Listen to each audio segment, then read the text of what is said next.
सभी को जय हिंद दोस्तों। स्वागत करते हैं आपके नए यूट्यूब चैनल पर। ध्यान देने वाली बात है कि आज हम शुरुआत करने वाले हैं पॉलिटी, और पॉलिटी के लिए आपका जो टॉपिक मैंने सेलेक्ट किया है वो है भाग 3 और भाग 4। ध्यान देने वाली बात इसमें है कि आपका भाग 3 का संबंध आपके मूल अधिकार से है और भाग 4 का संबंध डीपीएसपी से है। सबसे बड़ी बात यह है कि ये सारे जो प्रश्न इसमें जो उठाए लिए गए हैं वो सारे ये जेएसएससी के प्रीवियस ईयर पेपर इसमें लिए गए हैं, अर्थात जो कभी एसआई के एग्ज़ाम में पूछे जा चुके हैं या कभी सीजीएल के एग्ज़ाम में पूछे जा चुके हैं या जो 12th लेवल के जो एग्ज़ाम होते हैं उसमें ये पूछे जा चुके हैं। सारे प्रश्न जेएसएससी के कहीं ना कहीं एग्ज़ाम में पूछे गए हैं, मैंने उन्हीं को उठाया है। चलिए एक एक करके प्रश्न को देखते हैं, ठीक है। साथ में आप उत्तर देते चलिएगा, आपका सहयोग बना रहेगा मेरे साथ, तो हम आगे तक जाएंगे आपके साथ। चलिए ठीक है, तो पहले प्रश्न की तरफ बढ़ते हैं। ठीक है, देखिए दोस्तों, पहला प्रश्न है संविधान के किस भाग को भारत का मैग्ना कार्टा कहा जाता है। ठीक है, भारत का मैग्ना कार्टा, ये जो शब्द है मैग्ना कार्टा, इसका अर्थ होता है अधिकार पत्र। ध्यान रखिए दोस्तों, इसका अर्थ क्या होता है, इसका अर्थ होता है अधिकार पत्र। ठीक है, इसका अर्थ क्या हो गया दोस्तों, आपका अधिकार पत्र हो गया। और ये जो शब्द है मैग्ना कार्टा, ये फ्रेंच भाषा का शब्द है, यानी कि फ्रांसीसी भाषा का शब्द है। ठीक है, और उसी का अर्थ क्या होता है, अधिकार पत्र। तो बताइए किसको कहा जाता है, तो आपका हो गया भाग 3 अर्थात मौलिक अधिकार को। ठीक है, तो हम मौलिक अधिकार में क्या डिमांड करते हैं, तो हम अपने अधिकारों की मांग करते हैं। यानी भाग 3 का संबंध किससे हो गया दोस्तों, फंडामेंटल राइट अर्थात मौलिक अधिकार से। तो सही उत्तर क्या हो गया, सी हो गया। ठीक है, चलिए आगे बढ़ते हैं बिना देरी किए हुए।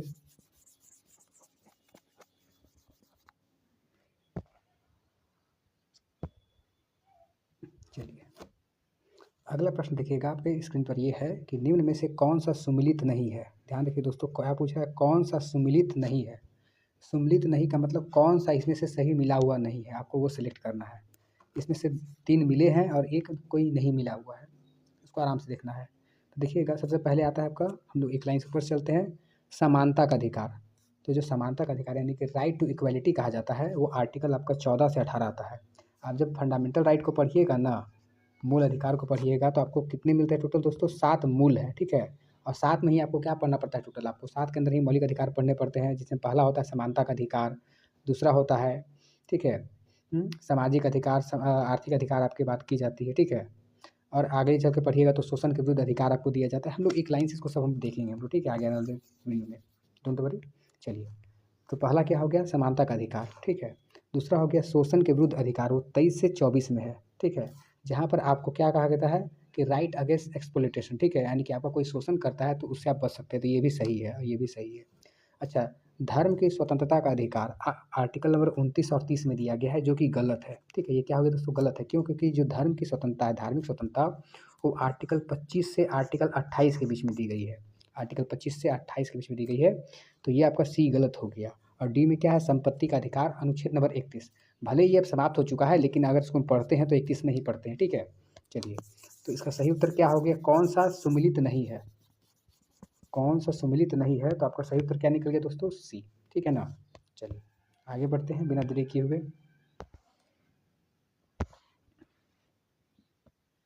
अच्छा, अगला देखिएगा, प्रश्न ये है कि निम्न में से कौन सा कथन गलत है, निम्न में से कौन सा कथन गलत है। ठीक है, इसमें से एक कथन गलत दिया हुआ है, तो उसको देखना है। ठीक है, तो पहला ये लिखा हुआ है, संपत्ति के अधिकार को 44वें संविधान संशोधन के बाद हटाया गया था। तो ये बात सही है दोस्तों, ध्यान रखिएगा, जो संपत्ति का अधिकार है, पहले हमारा वो मौलिक अधिकार हुआ करता था, लेकिन उसको 44वें संविधान संशोधन के माध्यम से हटा दिया गया।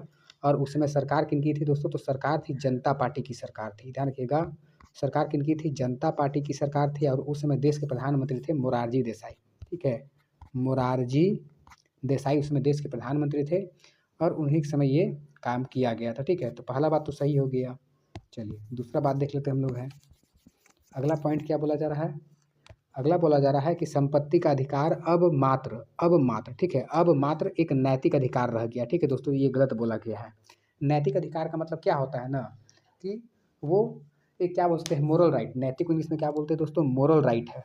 तो आपका संपत्ति का अधिकार मोरल राइट थोड़ी है कि भैया आप किसी से रिक्वेस्ट कीजिए कि भैया आपको ऐसा काम करना चाहिए, जैसे आप किसी को कचरा फेंकने से मना कर सकते हैं। ठीक है, हाँ, कोई कानूनी अधिकार तो है कि पनिशमेंट आपको मिल सकता है, लेकिन नैतिक अधिकार क्या होता है ना, कि भैया समाज के लिए, भलाई के लिए आप ऐसा कुछ काम कर सकते हैं जो नैतिक है। ठीक है ना, जो समाज की नज़र में गलत है, तो आपका संपत्ति का अधिकार नैतिक अधिकार नहीं है, बल्कि कैसा अधिकार है दोस्तों, कि ये कानूनी अधिकार है। ध्यान रखिएगा, संपत्ति का अधिकार अब कैसा अधिकार हो गया है, कानूनी अधिकार है। इसको फिर से हम स्पष्ट कर देना चाहते हैं आपके सामने, देखिएगा इसको। देखिएगा, पहले आपका जो संपत्ति का अधिकार हुआ करता था वो आपका फंडामेंटल राइट हुआ करता था, भाग 3 में आता था। लेकिन भाग 3 में कहाँ आता था दोस्तों, आर्टिकल नंबर 31 में आता था। लेकिन इसको हटा दिया गया 44वें संविधान संशोधन से, और इसको क्या बना दिया गया है, अब सिर्फ लीगल राइट। क्या बना दिया गया दोस्तों, तो ये आपका अब हो गया है लीगल राइट हो गया, ठीक है। और जब से ये लीगल राइट बना है ना, तब से आपकी संपत्ति सरकार ले सकती है सार्वजनिक काम करने के लिए। अगर मान लीजिए आपके आपके ज़मीन को, आपके घर को ले सकती है, कि पता चला कि नहीं भैया यहाँ पर एक हॉस्पिटल बनाना है, तो उस काम के लिए सरकार आपकी ज़मीन को ले सकती है, ठीक है। चलिए, माफ़ी चाहेंगे, थोड़ा सा स्क्रीन हिल गया था। चलिए ठीक है, आगे बढ़ते हैं। देखिएगा, अगला प्रश्न है कि इस समय केवल 6 मूल अधिकार है, ठीक है। टोटल कितने हैं, तो शुरुआत में टोटल 7 मौलिक अधिकार हुआ करते थे, अब कितने हो गए, 6। तो ये भी सही है।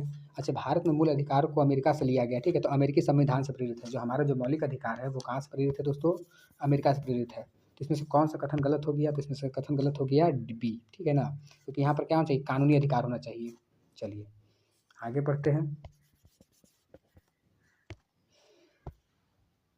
देखिए, शिक्षा का अधिकार किस उम्र के बच्चों के लिए बनाया गया है, ध्यान रखिएगा, शिक्षा का अधिकार किस उम्र के बच्चों के लिए बनाया गया है, तो इसका सही उत्तर है 6 से 14 साल।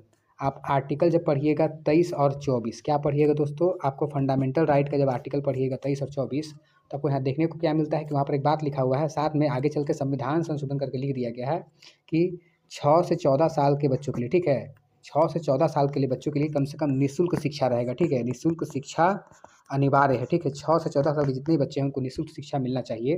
अब इसी के तहत, ध्यान रखिए दोस्तों, इसी के तहत भारत सरकार के द्वारा, ठीक है, आज से करीब 25 साल पहले, ठीक है, 25 साल नहीं 23 साल पहले, ठीक है, भारत में एक सर्व शिक्षा अभियान मिशन चलाया गया था, ठीक है, सर्व शिक्षा, ठीक है, अभियान चलाया गया था, सर्व शिक्षा अभियान। इसका उद्देश्य था कि गांव तक शिक्षा को पहुंचाना, ठीक है। उस समय देश के प्रधानमंत्री अटल बिहारी वाजपेयी थे। ये अप्रॉक्स 2002 के समय चलाया गया था, ठीक है। और गांव में क्या किया गया था, एक तरह के नॉर्मल टीचर, वहाँ के लोकल लोगों को ही टीचर के रूप में कार्य दिया गया था, और उनको बोला गया था पारा टीचर। ध्यान रखिएगा दोस्तों, क्या बोला गया था, इनको बोला गया था पारा टीचर के तौर पर उनको रखा गया था। तो ये 6 से 14 साल के जितने बच्चे थे उनको मुफ्त शिक्षा दिया जाए सरकार की तरफ से, इसका ये लक्ष्य था, ताकि गाँवों तक शिक्षा का स्तर बेहतर हो, ठीक है। अब समाज में धीरे धीरे सुधार आ रहा है, ठीक है। चलिए आगे बढ़ते हैं, ठीक है।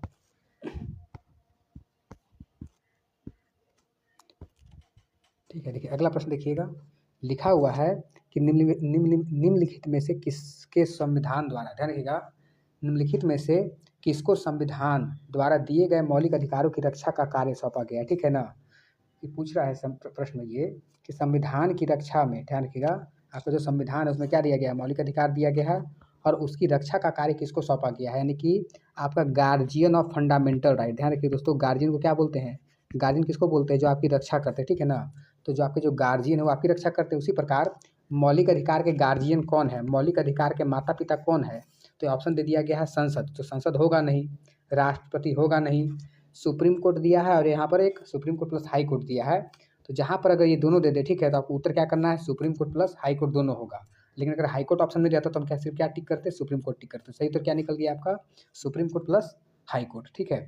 चलिए आगे बढ़ते हैं, ठीक है। आर्टिकल 26 के तहत सुप्रीम कोर्ट हम जा सकते हैं अपने मौलिक अधिकारों को उल्लंघन होने पर, और आर्टिकल 226 के तहत हम जा सकते हैं हाई कोर्ट, ठीक है। इसको देखते हैं फिर से आगे। प्रश्न पूछा है, किस मामले में सुप्रीम कोर्ट ने आधारभूत ढांचे का सिद्धांत दिया था, ध्यान रखिए दोस्तों, इसको बोलते हैं बेसिक स्ट्रक्चर्स ऑफ कॉन्स्टिट्यूशन, ठीक है। क्या बोलते हैं, इसको बोलते हैं बेसिक स्ट्रक्चर ऑफ कॉन्स्टिट्यूशन, ठीक है ना। क्या बोलते हैं, बेसिक स्ट्रक्चर्स ऑफ कॉन्स्टिट्यूशन। तो किस सुप्रीम कोर्ट के द्वारा किस मामले में दिया गया था, तो एक केस हुआ था केशवानंद भारती बनाम केरल राय। ध्यान रखिएगा दोस्तों, केशवानंद भारती बनाम केरल राय, ठीक है। केशवानंद भारती केरल में एक मठाधीश थे, और उनकी ज़मीन केरल सरकार द्वारा ले ली गई थी, और ये घटना था 24 अप्रैल, ठीक है, 24 अप्रैल 1973। ध्यान रखिएगा, उस समय इसका फैसला आया था, उसमें क्या आया था दोस्तों, फैसला आया था, जहाँ पर 7 और 6 के बहुमत से, ध्यान रखिए दोस्तों, 7 और 6 के बहुमत से, भले इसमें केशवानंद भारती केस हार गए थे, लेकिन सुप्रीम कोर्ट के द्वारा 7-6 के बहुमत से एक फैसला दिया गया था और इसी फैसले में एक सिद्धांत प्रतिपादित किया गया था। इसी फैसले में एक सिद्धांत दिया गया था, बेसिक स्ट्रक्चर्स ऑफ कॉन्स्टिट्यूशन, अर्थात संसद कोई भी ऐसा कानून नहीं बनाएगी जो संविधान की मूल भावना के अगेंस्ट हो, ठीक है ना। तो इसी में ये दिया गया था और आज से वो अभी तक कायम है। चलिए ठीक है, आगे बढ़ते हैं। अगला प्रश्न लिखा हुआ है, इनमें से कौन सा मूल अधिकार, इनमें से कौन सा मौलिक अधिकार जो भारत के नागरिकों के साथ साथ किसी भी व्यक्ति को प्रदान है, ठीक है ना। यहाँ पे जो किसी भी व्यक्ति को शब्द यहाँ पर आया है दोस्तों, तो उससे आप क्या समझ लगाइएगा, विदेशी। क्या हो गया दोस्तों, जो भारत देश का नागरिक नहीं है, क्योंकि भारत देश के नागरिक तो हम क्या बोलेंगे उसको, भारत देश का नागरिक को तो नागरिक ही बोलेंगे, लेकिन जो भारत देश के नागरिक के अलावा जो अन्य जो लोग रह रहे हैं उसको क्या बोलेंगे, विदेशी बोलेंगे, वो तो भारत के नागरिक है नहीं। तो ऐसे इनमें से कौन सा ऐसे मौलिक अधिकार हैं जो नागरिकों के साथ साथ विदेशियों को भी दिए गए हैं। तो इसके लिए आप बेसिक से एक बात याद रखिएगा कि आपके जितने भी फंडामेंटल राइट हैं ना, तो फंडामेंटल राइट में 5 ऐसे अधिकार हैं जो सिर्फ केवल भारतीयों को दिए गए हैं और किसी को नहीं दिए गए हैं, और बाकी सारे अधिकार विदेशी प्लस भारतीय सबको दिए गए हैं। तो कौन कौन से हो गए दोस्तों, तो देखिएगा, याद रखिएगा, 15, 16, 19, 29 और 30, ठीक है। ये जो टोटल 5 आर्टिकल है ना, ये 5 आर्टिकल बहुत ही इंपॉर्टेंट आर्टिकल है। ये केवल सिर्फ भारत के नागरिकों को दिए गए हैं और विदेशियों को नहीं दिए गए हैं। तो प्रश्न क्या पूछ रहा है यहाँ पर है दोस्तों, ठीक है, कि कौन से ऐसे आर्टिकल हैं, कौन से ऐसे मूल अधिकार हैं जो नागरिकों के साथ साथ आपको व्यक्ति को दिए गए हैं। तो देखिए 15 तो होगा नहीं, 16 होगा नहीं, 30 होगा नहीं, क्योंकि ये सिर्फ भारत के नागरिक को दिए जा सकते हैं। दोनों अधिकार कौन से हो गए, जैसे आर्टिकल 14 जिसमें कहा गया है समानता का अधिकार। क्या कहा गया दोस्तों, समानता का अधिकार, ठीक है, समानता का अधिकार, कोई दिक्कत नहीं है। चलिए आगे बढ़ते हैं, यहाँ पर हम लोग हैं, ठीक है। चलिए देखिएगा अगला प्रश्न इसमें लीजिए, देखिएगा प्रश्न, ठीक है। चलिए एक ही साथ प्रश्न को हम ले ले टैकल कर ले रहे, चलिए 3 प्रश्न एक ही साथ ले लेंगे हम लोग। देखिएगा पहला प्रश्न है, आगे अगला प्रश्न है, क्वेश्चन नंबर 8वां है, बंदी बनाए गए व्यक्ति के मौलिक अधिकारों की रक्षा किस अनुच्छेद से होती है। तो आर्टिकल 20, आर्टिकल 21, आर्टिकल 22, आर्टिकल 23, ठीक है। तो किस अधिकार से होती है बताइएगा। हाँ तो चलिए देखते हैं इसका, बंदी बनाए गए व्यक्ति, ध्यान रखिएगा, तो आर्टिकल 20, आर्टिकल 21 क्या बोलता है दोस्तों, जीवन जीने का अधिकार, आर्टिकल 23 क्या बोलता है, शोषण के विरुद्ध अधिकार, ठीक है। आर्टिकल 20 और आर्टिकल 22 में हमको देखना है, ठीक है ना।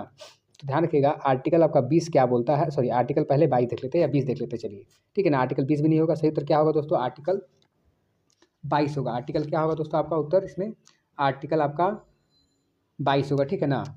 क्यों, तो ध्यान रखिएगा, इसमें क्या कहा गया है ना कि कोई भी व्यक्ति को अगर बंदी बनाया जाता है, यानी कि पुलिस अगर हिरासत में देती है, तो उसके पास कौन कौन से अधिकार हैं, ठीक है, उसके पास कौन कौन से अधिकार हैं, ठीक है ना। तो कौन कौन से अधिकार हैं, तो भैया अगर पुलिस उसको गिरफ्तार करती है तो उसको गिरफ्तार करने का कारण बताया जाएगा कि हाँ भैया आपको इस कारण गिरफ्तार किया है। जैसे मान लीजिए कि आपको पुलिस गिरफ्तार करने आती है, तो पुलिस आपको बताएगी, वारंट निकालेगी कि भैया आपके ऊपर एफआईआर हुआ है। ध्यान रखिए दोस्तों, एफआईआर और चार्जशीट में अंतर होता है, ध्यान रखिएगा, चार्ज शीट, ठीक है ना। ध्यान रखिएगा, एफआईआर और चार्जशीट में क्या, हम लोग पहले बेसिक देख लेते हैं। सपोज दैट मान लीजिए कि एक व्यक्ति ए है, एक नामक ए व्यक्ति नाम का कोई व्यक्ति है और वो क्राइम करता है, ठीक है। मान लीजिए बी का मार के, ठीक है, कपार फोड़ दिया, ठीक है ना, आम भाषा में बोल सकते हैं कि कपार मार के फोड़ दिया है। अब वो ये व्यक्ति बी का मार के कपार फोड़ दिया है, तो क्या करेगा, बी जाएगा पुलिस के पास, क्या जाएगा, पुलिस के पास जाएगा और बोलेगा कि सर ऐसा सपात है कि मेरा मार के कपार फोड़ दिया गया। तो बोले कौन फोड़ा, तो ठीक है काम करो बाबू, तुम पहले अपना पहला रिपोर्ट दर्ज करवाओ, ठीक है ना। तो इसको बोलते हैं फर्स्ट इन्फॉर्मेशन रिपोर्ट, फर्स्ट जिसको एफआईआर बोलते हैं, इसका फुल फॉर्म क्या होता है, फर्स्ट इन्फॉर्मेशन रिपोर्ट। यानी कि जो व्यक्ति है, जो कल्प्रिट, जो क्या बोलते हैं, जिसके साथ अपराध हुआ है, ठीक है, वो व्यक्ति क्या करेगा, पुलिस के सामने अपना पहला एफआईआर लिखवाएगा, ठीक है ना। तो जो अपना ये पुलिस के सामने जो बयान देगा ना, तो उसी को क्या कहा जाता है, एफआईआर बोला जाता है, ध्यान रखिएगा। यानी कि जो जिस व्यक्ति के साथ दुर्घटना हुआ है, वो व्यक्ति पुलिस के सामने कुछ बयान देता है, उसी को क्या बोलते हैं, एफआईआर बोलते हैं। और इसी के तहत, ठीक है, ये पुलिस क्या करेगी, एफआईआर का कॉपी लेकर बोलेगी कि भैया ठीक है ना, कि कौन व्यक्ति मारा है, तो आपका मोहल्ला का ए नाम का व्यक्ति मारा है, चलिए ठीक, कोई दिक्कत नहीं है। पुलिस कहाँ आएगी, आपके मोहल्ला में आएगी और पूछेगी कि ए नाम का व्यक्ति कौन है, तो उससे मिलेगी और बोलेगी कि भैया आपके साथ ये केस हुआ है, आपके ऊपर भी कोई केस किया गया है, अगर अपराध संगीन होगा तो आपको पुलिस उठा कर ले जाएगी, अन्यथा दोनों को भी समझौता करवा देती है। पुलिस चाहती है कि भैया कोर्ट में मामला नहीं जाए, कोर्ट में मामला जाने का मतलब होता है कि पूरा आपका 2-3 साल चला गया, ठीक है, अगर क्या बोलते हैं फौजदारी कानून है तो, और दीवानी कानून है तो बहुत लंबा जाएगा। और फिर क्या होगा, तो ये क्या होगा ना, अगर मान लीजिए कि पुलिस इन दोनों की समझौता करवा लेती है तो अच्छी बात है, अन्यथा क्या होगा ना कि पुलिस उसको उठा के लेके आ जाएगी थाने में, ठीक है, और थाने में पूछेगी बाबू क्या हुआ अपना बताओ, ठीक है। फिर इससे भी बयान दर्ज करवाया जाएगा, ए नामक व्यक्ति से बयान दर्ज करवाया जाएगा। अगर दोनों के बीच समझौता होता है तो सही बात है, अन्यथा अगर मान लीजिए कि ए के द्वारा कुछ संगीन अपराध किया गया है बी के साथ, तो पुलिस क्या करेगी, इसको 24 घंटा तक, ध्यान रखिएगा 24 घंटे के बाद इसको कहाँ जमा कर देगी, ए को उठा के ले जाएगी मजिस्ट्रेट के सामने, जो जिला मजिस्ट्रेट होते हैं उनके सामने ले दिया जाएगा। और वहाँ पर बोला जाएगा कि देखिए हुजूर, पुलिस बोलेगी कि ए नाम का व्यक्ति था, इसने बी को मार के कपार फोड़ दिया, पूरा मर गया वो, ठीक है। तो फिर इसके ऊपर क्या होगा, जो कोर्ट है आदेश देगी, मतलब मजिस्ट्रेट साहब हैं वो आदेश देंगे कि ठीक है भैया, इसके ऊपर तुम तहकीकात करो कि क्या हुआ नहीं हुआ, पूरा रिपोर्ट बना के हमको सबमिट करो। तब पुलिस क्या करेगी ना, पूरा का पूरा जितना भी जहाँ घटना हुआ था वहाँ के आस-पास के लोगों से पूछा जाएगा, फिर दोबारा फिर ए का भी बयान दर्ज किया जाएगा, बी का दोबारा बयान दर्ज किया जाएगा, पूरा देखा जाएगा कुछ सीसीटीवी है कि नहीं है, ठीक है ना। उसके आधार पर पुलिस को समय दिया जाता है, ठीक है, एक लंबा खासा अच्छा समय दिया जाता है। और पुलिस क्या करती है, फिर एक अपना चार्जशीट तैयार करती है, अपना रिपोर्ट तैयार करती है, ठीक है ना। तो जो पुलिस अपना रिपोर्ट तैयार करती है उसको बोलते हैं चार्जशीट। और जब चार्जशीट अपना रिपोर्ट तैयार करेगी ना, जब चार्जशीट पूरा तैयार हो जाएगा, फिर इसी को सबमिट कहाँ कर दिया जाएगा, मजिस्ट्रेट के सामने। और उसी के आधार पर, ठीक है ना, मजिस्ट्रेट क्या करेगा, ए को फैसला सुनाएगा कि भैया ए को कितना साल के लिए सज़ा मिलेगा, ठीक है ना। तो ये आर्टिकल 22 कहता है, कोई दिक्कत नहीं, पूरा आपको बात क्लियर हो गया हो दोस्तों। चलिए आगे बढ़ते हम लोग हैं, ठीक है। हम लोग जब हम लोग थ्योरी क्लास पढ़ेंगे तो और हम लोग इन डेप्थ पढ़ेंगे, ठीक है, इसके बारे में हम लोग। चलिए आगे देखते हैं। चलिए अगला प्रश्न है, भारतीय संविधान का कौन सा अनुच्छेद राष्ट्रपति को मौलिक अधिकारों को स्थगित करने की शक्ति प्रदान करता है, ठीक है ना। यानी कि इसमें से कौन सा ऐसा आर्टिकल है, ऐसा कौन सा आर्टिकल है जो राष्ट्रपति को ये पावर देता है, राष्ट्रपति को क्या देता है, पावर देता है कि आप फंडामेंटल राइट को क्या कीजिए, ख़त्म कर दीजिए, ठीक है, फंडामेंटल राइट को ख़त्म कर दीजिए। तो ध्यान रखिएगा दोस्तों, हम लोग जब आपातकाल पढ़ते हैं ना, तो आपातकाल में इसकी चर्चा की जाती है, ठीक है। और इसके लिए अनुच्छेद नंबर आता है, देखिए ये ऊपर का 356 नहीं आएगा, 357 नहीं आएगा। देखिए 358 और 359 दो आर्टिकल को देख लेते हैं। 358 क्या बोलता है ना कि हम मूल अधिकार में सिर्फ हम 19 को क्या करेंगे, हम 19 को बंद करेंगे जेल में, ठीक है ना। आर्टिकल 358 ये बोलता है कि जब भी देश में आपातकाल लगेगा, ठीक है, नेशनल इमरजेंसी लगेगा, ठीक है, नेशनल इमरजेंसी लगेगा, तो हम कोई भी मौलिक अधिकार को नहीं छुएंगे, सिर्फ हम किसको उठा कर पकड़ के डालेंगे जेल में, तो आर्टिकल 19 को हम क्या कर देंगे, सस्पेंड कर देंगे, ठीक है ना। अर्थात जब भी देश में आर्टिकल 352 का प्रयोग होगा, ध्यान रखिएगा 352 किससे लगता है दोस्तों, नेशनल इमरजेंसी, ठीक है, एक बार लग चुका है देश में, ठीक है ना, एक बार नहीं तो 3 बार लगा है, अभी तक कुल मिलाकर 3 बार नेशनल इमरजेंसी लग चुका है। तो जब भी नेशनल इमरजेंसी लगता है तो ऑटोमेटिक क्या होता है, 358 लग जाता है, जैसे 352 आएगा ऑटोमेटिक 358 एक्टिव हो जाएगा। और जब 358 एक्टिव होगा तो क्या करेगा, हमारे आर्टिकल 19 को बैठा देगा कि बाबू तुमको चलो उठा के हम डाल दे रहे हैं सेंटिंग में, तुमको घूमना फिरना नहीं है। तो हमारे आर्टिकल 19 के तहत क्या होता है, हमको स्वतंत्रता का अभिव्यक्ति की स्वतंत्रता होती है, तो ये खत्म हो जाता है। ये सिर्फ एक आर्टिकल को प्रतिबंधित कर रहा है ना, लेकिन यहाँ क्या पूछा है कि मौलिक अधिकारों को स्थगित कर देता है। तो इसके लिए आता है दोस्तों हमारा एक आर्टिकल है, ठीक है, इसी में आता है आर्टिकल 359। ध्यान रखिएगा आर्टिकल कौन सा आ गया दोस्तों आपके लिए, 359। ये क्या करता है ना, ये आर्टिकल ना, ये क्या करता है आर्टिकल 359, ये सारे के सारे मौलिक अधिकारों को क्या कर देता है, निलंबित कर देता है, स्थगित कर देता है कुछ समय के लिए। सिर्फ किसको छोड़कर, तो आर्टिकल 20 और आर्टिकल 21 को, ठीक है ना। आर्टिकल 20 और 21 किसी भी स्थिति में जिंदा रहेगा, उसको कोई भी रोक नहीं सकता है, लेकिन ये सारे आर्टिकल को मार देगा, सारे आर्टिकल को थोड़े देर के लिए बंदी बना कर रख लेगा, सिर्फ 20 और 21 को छोड़ेगा। तो देखिए खाली 20 और 21 बच गया, बाकी सारे आर्टिकल आपका जेल में चला गया, ठीक है ना। तो आर्टिकल कौन सा हो गया, 359 के तहत, आर्टिकल नंबर 359 के तहत। चलिए आगे बढ़ते हैं, ठीक है। अगला प्रश्न देखिएगा, ठीक है ना। अगला प्रश्न लिखा हुआ है कि अनुच्छेद 25 का संबंध किससे है, ठीक है ना। तो अनुच्छेद 25 का संबंध बहुत ही बेसिक से प्रश्न है दोस्तों, इसका संबंध हो गया अंतःकरण की स्वतंत्रता, अंतःकरण की स्वतंत्रता। आप लोग पढ़िएगा आर्टिकल 25 से आर्टिकल 28, ठीक है, जहाँ पर आपको धार्मिक स्वतंत्रता दिया गया है। आर्टिकल 25 से आर्टिकल 28 का संबंध किससे है दोस्तों, तो धार्मिक स्वतंत्रता के बारे में है। और आर्टिकल 25 कहता है अंतःकरण की स्वतंत्रता, यानी आपको धर्म को मानने की स्वतंत्रता, ठीक है, आप चाहे तो जो धर्म को मानिए, कोई रोकने टोकने वाला आपको नहीं है। चलिए आगे देख लेते हैं। आगे प्रश्न नंबर 11 क्या कहता है, तो 11 कहता है अनुच्छेद 32 के तहत सुप्रीम कोर्ट कितने प्रकार के रिट जारी कर सकता है। ध्यान रखिए दोस्तों, रिट का मतलब क्या होता है, रिट का मतलब होता है अधिकार, यह बोल सकते हैं आदेश, ठीक है, क्या बोल सकते हैं दोस्तों, आदेश जारी कर सकता है। तो कुल 5 प्रकार के आदेश जारी कर सकता है सुप्रीम कोर्ट, ठीक है, 5 प्रकार के आदेश जारी कर सकता है। कौन कौन सा दोस्तों हो गया, तो पहला हो गया आपका हैबियस कॉर्पस, दूसरा हो गया मैंडेमस, ठीक है, हैबियस कॉर्पस मैंडेमस, तीसरा हो गया सर्टोररी, चौथा हो गया प्रोहिबिशन, और पांचवा हो गया को वारंटो, ठीक है, को वारंटो। तो टोटल 5 प्रकार के आपको रिट देखने को मिलेंगे। हम लोग इसको इन डेप्थ पढ़ेंगे, ठीक है, जब हम लोग चर्चा करेंगे इसके क्या बोलते हैं इसके थ्योरी क्लास में, तो हम इसको इन डेप्थ पढ़ने का प्रयास करेंगे हम लोग, ठीक है दोस्तों। चलिए आगे बढ़ते हैं। चलिए ठीक है। अगला प्रश्न देखिएगा, राष्ट्रीय पिछड़ा वर्ग आयोग, ठीक है, इसको बोलते हैं नेशनल NCBC, ठीक है ना, national commission for backward classes, ठीक है। यानी जितने भी ओबीसी लोग हैं, ठीक है, उसके लिए उनकी रक्षा करने के लिए, ओबीसी वर्ग की रक्षा करने के लिए, ठीक है, सरकार के द्वारा एक संवैधानिक दर्जे का संवैधानिक आयोग बनाया गया, ठीक है। तो इसको ध्यान रखिएगा। सबसे बड़ी बात दोस्तों, इसमें क्या प्रश्न पूछा है कि राष्ट्रीय पिछड़ा वर्ग आयोग को संवैधानिक दर्जा किस संविधान संशोधन द्वारा दिया गया। यानी कि पहले से ये अस्तित्व में था, ठीक है। तो ध्यान सुनिए, इसका सही उत्तर क्या निकलेगा, आपका निकलेगा बी। क्या निकलेगा दोस्तों, बी। 102वां संविधान संशोधन 2018 के माध्यम से ये काम किया गया था, ठीक है ना। पूरी कहानी सुन लेते हैं। देखिए, जो NCBC था ना दोस्तों, तो शुरुआत में एक तरह का ये वैधानिक आयोग था। कैसा दोस्तों था, वैधानिक का मतलब होता है ना कि संसद के द्वारा कानून बनाकर, ध्यान रखिएगा, संसद के द्वारा कानून बनाकर इसको वैधता दी गई थी, इसलिए बोला जाता है वैधानिक, ठीक है ना। विधि के द्वारा बनाए गए कानून, ठीक है, जो संसद द्वारा विधि द्वारा बनाए जाते हैं उसको बोलते हैं वैधानिक, ठीक है ना। ये संवैधानिक नहीं था। तो कब बना था दोस्तों, तो ये 1992 के आसपास बना था ये कानून, ठीक है। लेकिन आगे चलकर 2018 में, ठीक है ना, संसद के द्वारा इसको NCBC जो आयोग था, ठीक है ना, इसको क्या किया गया, वैधानिक से हटाकर कहाँ दे दिया गया जगह, संवैधानिक में। यानी कि अब इसको ऊंचा स्थान दे दिया गया, इसको संविधान में शामिल कर दिया गया। कहाँ शामिल कर दिया गया है, जब संविधान में शामिल कर दिया जाएगा तो कोई ना कोई आर्टिकल इसके लिए होगा ना। तो आर्टिकल आता है 338B, ठीक है। तो NCBC के लिए कौन सा आर्टिकल आता है आपका, तो 338B आता है। बात समझ में आया कि नहीं आया। चलिए आगे बढ़ते हैं, ठीक है दोस्तों, जुड़े रहिएगा आराम से, कोई दिक्कत नहीं है, ठीक है। हम लोग इंडेक्स पर चर्चा करेंगे, ठीक है। चलिए आगे देखते हैं। चलिए ठीक है, अब बात करते हैं। देखिएगा दोस्तों, मार्शल लॉ की चर्चा किस अनुच्छेद में है, ध्यान रखिएगा। मार्शल लॉ, इसको बोलते हैं सैनिक शासन। इसको क्या बोलते हैं दोस्तों, सैनिक शासन या आर्मी रूल, ठीक है। क्या बोलिएगा दोस्तों, आर्मी रूल, ठीक है। तो प्रश्न ये है कि मार्शल लॉ की चर्चा किस अनुच्छेद में है। तो देखिए, आप आर्टिकल 32 को जानते हैं, ठीक है। आर्टिकल 32 जान रहे हैं, आर्टिकल 35 जान रहे हैं। इसका सही उत्तर हम लोग देख लेते हैं, ठीक है, बताइएगा। इसका आर्टिकल सही उत्तर हो गया आर्टिकल 34। ध्यान रखिएगा दोस्तों, मार्शल लॉ की घोषणा यानी कि आर्मी रूल की घोषणा आर्टिकल 34 करती है।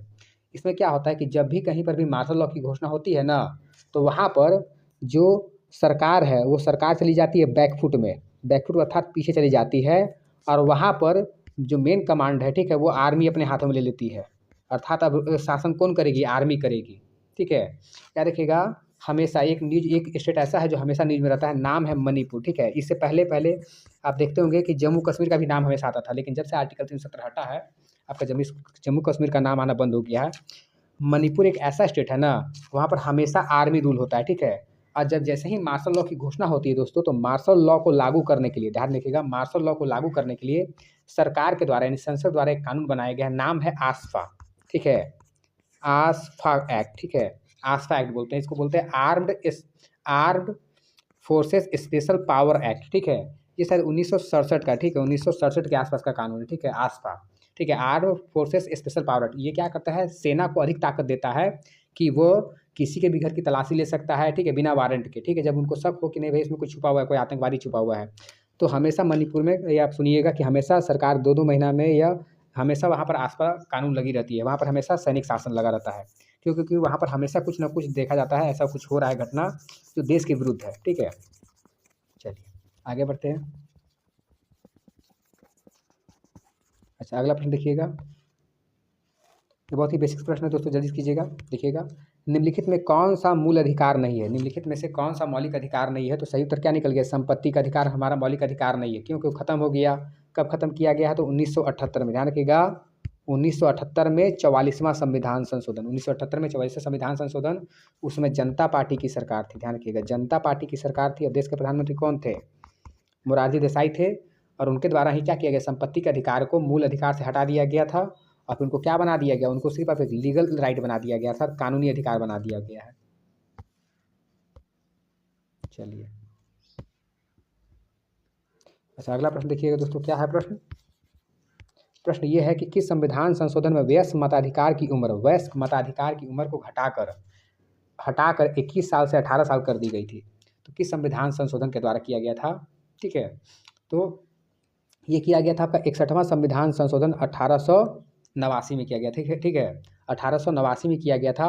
और उस समय जो वोटिंग राइट है, ध्यान रखिएगा, वयस्क मताधिकार यानी कि वोटिंग राइट को कम कर दिया गया था। यानी कि पहले भी आपको ध्यान रखिएगा दोस्तों, एक 18 साल पहले वोटिंग राइट नहीं हुआ करता था, पहले 21 साल वोटिंग राइट हुआ करता था, जिसको घटाकर 18 साल कर दिया गया है। लेकिन वर्तमान समय में फिर दोबारा यही बात हो रही है कि इसको अब 18 साल से घटाकर 16 साल कर दिया जाए, ठीक है। अभी ये न्यूज़ में चल रहा है, जैसे कुछ न्यूज़ में ऐसा कुछ अपडेट होता है तो मैं आपको अपने यूट्यूब चैनल के माध्यम से आपको ये यहाँ पर आपको जानकारी साझा कर दूँगा, ठीक है। आप बने रहिएगा। चलिए आगे देखते हैं। लीजिए, ठीक है दोस्तों, चलिए। संपत्ति का अधिकार वर्तमान में संविधान के किस अनुच्छेद में है? संपत्ति का अधिकार वर्तमान में संविधान के किस अनुच्छेद में है?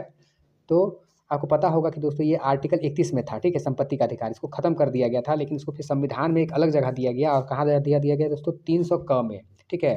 तब आपका चला गया है 300 क में, ठीक है ना। भले संविधान में तो है आर्टिकल, लेकिन ये इसको संवैधानिक दर्जा नहीं दिया गया है, बल्कि इसको अब लीगल राइट दिया गया है। क्या दिया गया है? Legal right. ध्यान रखिए दोस्तों, क्या दे दिया गया है आपको? ये अब ये लीगल राइट बन गया आपके लिए, ठीक है। क्या हो गया आपका? लीगल राइट हो गया है। चलिए आगे बढ़ते हैं। चलिए, प्रश्न ये है कि किस अनुच्छेद को डॉक्टर भीमराव अंबेडकर ने संविधान की आत्मा कहा था, ठीक है ना। किस अनुच्छेद को डॉक्टर भीमराव अंबेडकर ने संविधान की आत्मा कहा था? तो बहुत ही उत्तर इसका बहुत ही सिंपल है, ठीक है। आर्टिकल 32, ठीक है। आर्टिकल 32 यानी कि इसमें आपको पता होगा क्या है? संवैधानिक उपचार है, ठीक है ना। संवैधानिक उपचार यानी कि संविधान में खासकर मूल अधिकार में जब भी कोई बीमारी लग जाती है तो उसको ठीक किया जाता है आर्टिकल 32 के तहत, ठीक है। चलिए आगे बढ़ते हैं हम लोग इसको, ठीक है। अब देखिए अगला प्रश्न ये है कि न्यायिक पुनरावलोकन की शक्ति किस अनुच्छेद में उल्लेखित है? न्यायिक पुनरावलोकन बोल जाता है दोस्तों जुडिशियल रिव्यू, ठीक है। JR, ठीक है। जुडिशियल रिव्यू, अर्थात जुडिशियल रिव्यू करने की ताकत किसमें दोस्तों? तो सुप्रीम कोर्ट को है और हाई कोर्ट को। ध्यान रखिएगा, सुप्रीम कोर्ट और हाई कोर्ट को है। डिस्ट्रिक्ट कोर्ट को जुडिशियल रिव्यू करने का ताकत नहीं है, ठीक है ना। सिर्फ सुप्रीम कोर्ट और हाई कोर्ट को है कि वो न्यायिक पुनरावलोकन कर सकती है। न्यायिक पुनरावलोकन करने का मतलब ये होता है ना कि मान लीजिए उनके द्वारा कोई फैसला दिया गया, ठीक है, और बाद में उनको लगता है कि नहीं ये फैसला देने में कुछ गलती हो गया है, तो अपना फैसला को बदल कर हम एक नया फैसला दे सकते हैं। यानी अपनी गलतियों को सुधारने के लिए, ठीक है। जब सुप्रीम कोर्ट एक नया फैसला देती है तो उसी को बोलते हैं न्यायिक पुनरावलोकन, ठीक है ना, कि न्याय होना भी बाकी रह गया है। तो देखिए यहाँ पर जो आर्टिकल उससे आपको रिलेट करना पड़ेगा। देखिए यहाँ पर हाई कोर्ट के बारे में कोई चर्चा नहीं, सुप्रीम कोर्ट की चर्चा है। तो देखिए आर्टिकल 12 का संबंध है नहीं, आर्टिकल 35 होगा नहीं। देखिए आर्टिकल जो 32 है ना, इसमें संवैधानिक उपचार तो दिया गया है, लिखा हुआ है संवैधानिक उपचार, इसमें न्यायिक पुनरावलोकन की बात नहीं की गई है। तो सही उत्तर होगा आर्टिकल 13, ठीक है ना। आर्टिकल 13 कहता है न्यायिक पुनरावलोकन, ठीक है। इसी को इंग्लिश में हम लोग बोलते हैं जुडिशियल रिव्यू, ठीक है ना। इसको क्या बोलते हैं? जुडिशियल रिव्यू बोलते हैं। चलिए आगे बढ़ते हैं। अगला प्रश्न पढ़ते हैं, देखिएगा अगला प्रश्न, ठीक है। अगला प्रश्न है विधि के समक्ष समानता आर्टिकल 14 कहाँ से? ध्यान रखिएगा दोस्तों, आर्टिकल जो 14 है ना, उसमें आप एक बात पढ़ते हैं, विधि के समक्ष समान, विधि के समक्ष समान कहाँ से लिया गया है ये बात? तो पहले इसको स्पष्ट करना चाहिए। ध्यान रखिए दोस्तों, आर्टिकल 14 में 2 बात कहा गया है, ठीक है ना। एक कहा गया है समक्ष समान, ठीक है। समक्ष समान का मतलब क्या हो गया कि A और B बराबर है। जैसे कि इधर मान लो मुकेश अंबानी खड़ा है, ठीक है, इधर मुकेश अंबानी खड़ा है और इधर एक गरीब आदमी खड़ा है, ठीक है। तो दोनों क्या है? कानून के सामने बराबर है। और दूसरा कहता है कि विधि का समान संरक्षण, ठीक है, विधि का समान संरक्षण। संरक्षण का मतलब ये होता है कि मान लो कि मुकेश अंबानी कोई अपराध करता है तो भैया उसके पास इतना पैसा है कि वो अपने लिए वकील रख सकता है। लेकिन मान लो कोई गरीब आदमी से कोई अपराध हो जाता है तो वो अपने लिए कोई वकील नहीं रख सकता है। तो वहाँ पर क्या करती है जो सरकार है, सरकार मतलब राज्य, ठीक है। सरकार का मतलब यहाँ क्या होता है दोस्तों? राज्य। राज्य आके किसकी मदद करेगा? उस गरीब आदमी को मदद करेगा और उसको एक सरकारी वकील मुहैया करवा कर देगा कि भैया तुम पकड़ो, और इस सरकारी वकील को पकड़ो, तुमको ये हेल्प कर देगा तुम्हारा कोर्ट केस लड़ने में, ठीक है ना। तो बताओ यहाँ पर कानून एक तरफ क्या कर रहा है? गरीबों की मदद कर रहा है कि नहीं मदद कर रहा है? और दूसरी तरफ कानून को बराबर कर रहा है कि A और B में किसी प्रकार का भेदभाव नहीं होना चाहिए, ठीक है ना। देखिए यहाँ पर भी भेदभाव हो रहा है, क्योंकि मुकेश अंबानी बोल सकता है कि हमको नहीं दिया जा रहा है। अरे भाई तुम अमीर आदमी, तुमको क्या दिक्कत है भैया, गरीब आदमी को मिल जा रहा है, ठीक है ना। तो हमारे देश में भेदभाव भी किया जाता है अगर संविधान के माध्यम से, तो वो पॉजिटिव भेदभाव किया जाता है, सकारात्मक भेदभाव बोलते हैं दोस्तों। इसको बोलते हैं पॉजिटिव डिस्क्रिमिनेशन। इसको क्या बोलते हैं दोस्तों? पॉजिटिव डिस्क्रिमिनेशन बोलते हैं। तो प्रश्न को पढ़ते क्या लिखा है? विधि के समक्ष समान, ठीक है ना, विधि के समक्ष समान। तो बताइए विधि के समक्ष जो समान है, आर्टिकल 14 में 2 बात है, एक हो गया समान संरक्षण और एक हो गया समान समानता की बात कही गई है। तो पूछ रहा है विधि के समक्ष समान वाला बात कहाँ से लिया गया है? अमेरिका से, फ्रांस से, इटली से और ब्रिटेन से। ठीक है, चलिए इसका उत्तर देख लेते हैं हम लोग हैं जल्दी से। ठीक है, नहीं समझ में आएगा तो थोड़ा सा एक बार उसको वापस बैक करके देखिएगा हम लोग, ये आप कमेंट बॉक्स में पिन कर सकते हैं। दोबारा इसको हम अच्छी तरह हम डिटेल से चर्चा कर देंगे। ठीक है, कोई दिक्कत नहीं है। चलिए ठीक है, तो सही उत्तर हो गया दोस्तों ब्रिटेन। कहाँ हो गया दोस्तों, इसका सही उत्तर क्या हो गया आपके लिए, ब्रिटेन। ठीक है ना। तो विधि के समक्ष समान कहाँ से लिया गया है, समानता वाला अधिकार कहाँ से लिया गया है, ब्रिटेन से लिया गया है। जबकि संरक्षण का अधिकार कहाँ से लिया गया है, फ्रांस से, सॉरी संरक्षण का अधिकार कहाँ से लिया गया है, अमेरिका से। कहाँ से लिया गया है, अमेरिका से लिया गया। ठीक है ना। चलिए आगे बढ़ते हैं। देखिए अगला प्रश्न पढ़िए दोस्तों, इसमें लिखा हुआ है, प्रश्न ये है कि संविधान के भाग 3 में राज्य की परिभाषा किस अनुच्छेद में दी गई है। ठीक है, तो भाग 3 से पूछ रहा है।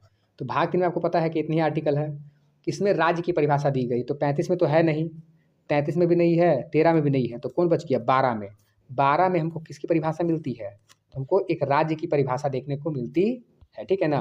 जब हम लोग इन डेप्थ पढ़ेंगे दोस्तों तो हम इसको वहाँ पर बताएंगे कि स्टेट किसको कहा गया है। ठीक है, स्टेट किसको कहते हैं, स्टेट के कितने प्रकार होते हैं।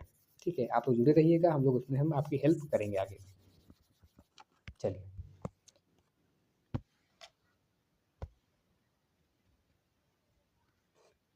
चलिए ठीक है, अगला प्रश्न देख लेते हैं। देखिए क्या लिखा हुआ है, अनुच्छेद 19 के अंतर्गत कितने प्रकार की स्वतंत्रताएं उपलब्ध है। ध्यान रखिए दोस्तों, प्रश्न को आराम से पढ़िएगा, डरना नहीं है, प्रश्न को आराम से पढ़ना है। अनुच्छेद 19 के अंतर्गत कितने प्रकार की स्वतंत्रताएं उपलब्ध है। ठीक है, कितनी दी गई थी वो नहीं पूछा है, कितनी अभी उपलब्ध है। तो शुरुआत में अनुच्छेद 19 में टोटल 7 प्रकार की स्वतंत्रताएं हमको दी गई थी, अब 6 बची है। ठीक है, कौन कौन सा बचा हुआ है दोस्तों, इसको देखिए याद करने का बहुत ही आसान तरीका है। ठीक है दोस्तों, अगर याद करने खोजिएगा तो बहुत यहीं पर 2 मिनट में आपको याद हो जाएगा। चलिए हम लोग याद कर लेते हैं। देखिए आर्टिकल 19 के अंतर्गत टोटल आपको 7 प्रकार की स्वतंत्रताएं दी गई थी। अच्छा शुरुआत करते हैं कैसे। देखिए अभी बच्चा जब जन्म लेता है, ठीक है ना, तो काय काय करके रोता है। ठीक है, तो काय काय मतलब रोता है, क्या होता है, वो बोलने का प्रयास करता है दोस्तों। क्या करता है, वो बोलने का प्रयास करता है कि मम्मी भूख लगल है, काय काय खाना दो। अब बोल लिया, तो जैसे बड़ा होगा तो क्या करेगा, थोड़ा छोटा मोटा ग्रुप बनाएगा, नहीं बनाएगा दोस्त लोग साथ मिलकर, तो क्या बनाएगा, थोड़ा संघ बनाएगा। क्या बनाएगा दोस्तों, फिर आपका संघ बनाएगा। जब संघ बनाएगा तो बोलेगा कि भाई संघ तो बना लिए, अब एक काम करते हैं, इसको एक बड़का कुछ संगठन बनाते हैं। संघ बनाया, ठीक है, मतलब संघ बोलो या समूह बोलो, यहाँ पर एक वर्ड करते हैं हम लोग, क्या करते हैं दोस्तों, समूह बोल देते हैं। क्या बोलते हैं, समूह बनाएगा। कैसे जोड़ा पाड़ी करते हैं, 4 लोग मिलकर दोस्त यार समूह बना लिया, खेल रहा है कूद रहा है। फिर संगठन बनाएगा, ठीक है, बड़ा का कौन संगठन बनाएगा। देखो तो बोलना शुरू कर दिया, समूह बनाया, फिर संगठन बनाया। जब बना लेगा तो फिर क्या करेगा, ये लोग बोलेगा चलो भाई घूम के आते हैं, हम लोग देश भ्रमण करते हैं, तो घूमना शुरू करेगा।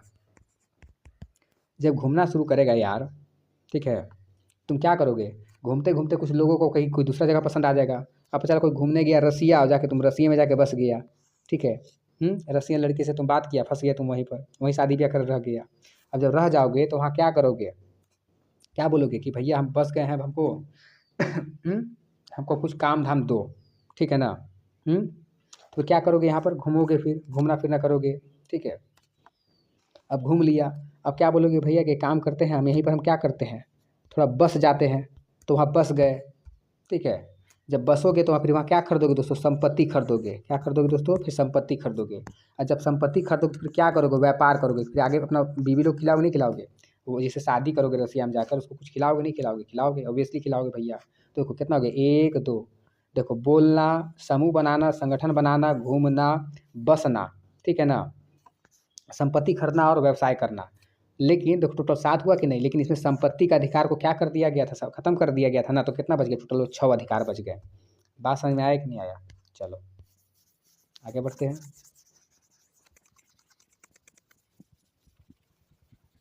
ठीक है, चलिए देखिए आगे बढ़ते हैं। चलिए ठीक है, अगला प्रश्न देखिएगा। अगला प्रश्न है कि एक बालक 9 वर्ष का है। ठीक है, एक बालक है जो 9 वर्ष का है और वो कारखानों में कार्य करने के लिए बाध्य है। बाध्य का मतलब क्या है दोस्तों, उसको कंपलसरी है कि तुमको कारखाना में कार्य करना पड़ेगा। उसको ज़बरदस्ती, मान लीजिए कि कोई गरीब बच्चा था 9 साल का, उसको ज़बरदस्ती को उठा के कारखाना में भेज दिया काम करने के लिए, तो ज़बरदस्ती भेज रहा है ना, बाध्य कर दिया है ना। तो बताइए उसके कौन से मौलिक अधिकार का उल्लंघन होता है, एक ज़बरदस्ती 9 साल के बच्चे को भेजा जाएगा। तो बताइए क्या बताए थे, आप पढ़ते होंगे दोस्तों कि 14 साल से कम बच्चों को, ठीक है ना, कारखानों में काम कराना गैर कानूनी है, अपराध है। तो उसके कौन से मौलिक अधिकार का उल्लंघन होगा, तो शोषण के विरुद्ध अधिकार। शोषण के विरुद्ध अधिकार, आप आर्टिकल 23 और 24 पढ़ते होंगे, ठीक है ना। राइट अगेंस्ट एक्सप्लॉयटेशन, ठीक है।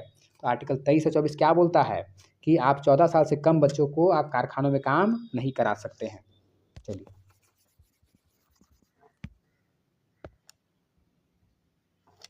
ये देखिएगा अगला, जीवन के अधिकार में निजता का अधिकार किस मामले में दिया गया है। जीवन के अधिकार में निजता का अधिकार किस मामले में दिया गया, ध्यान रखिए दोस्तों। हमारा जो राइट टू लाइफ है ना, उसमें बहुत सारा अधिकार अब जोड़ दिया गया है सुप्रीम कोर्ट के द्वारा।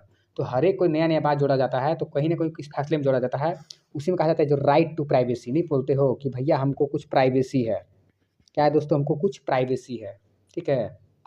कौन सा प्राइवेसी है कि भैया मान लो तुम किसी लड़की से बतियाते हो आप, ठीक है, लड़की, ठीक है, या कोई लड़का से कोई बतियाता है, ठीक, कोई लड़की लोग, ठीक है, दोनों बदमाश है एक ही साथ, ठीक है, दोनों बदमाश है, कोई कम नहीं है। तो आप बतियाते हैं, मान लीजिए घर में पकड़ा गए, आपके पिताजी क्या किए, आपके पापा जी पकड़ लिए, बोले कि बाबू तू किससे बतिया रहा है, ठीक है। तो पापा जी तुम क्या बोले कि नहीं बताएंगे, क्या है मेरा, क्या है दोस्तों, ये मेरा निजता का अधिकार है, क्योंकि सुप्रीम कोर्ट क्या बोला है कि हम अपना प्राइवेसी किसी को हम शेयर नहीं कर सकते हैं। फिर पिताजी तुमको क्या करेंगे, अपना बेल्ट निकालेंगे और तुम्हारा सारा प्राइवेसी निकाल देंगे, ठीक है। तो घर में ये प्राइवेसी काम नहीं करता है, ठीक है। तो जीवन के अधिकार में निजता का अधिकार भी शामिल है, और इसमें सुप्रीम कोर्ट ये निर्णय कब दिया था, तो एक केस हुआ था दोस्तों, ठीक है, बहुत ही फेमस केस था, ठीक है, उस समय का। उस केस का नाम था पुट्टा स्वामी मामला, ठीक है, पुट्टा स्वामी वाद।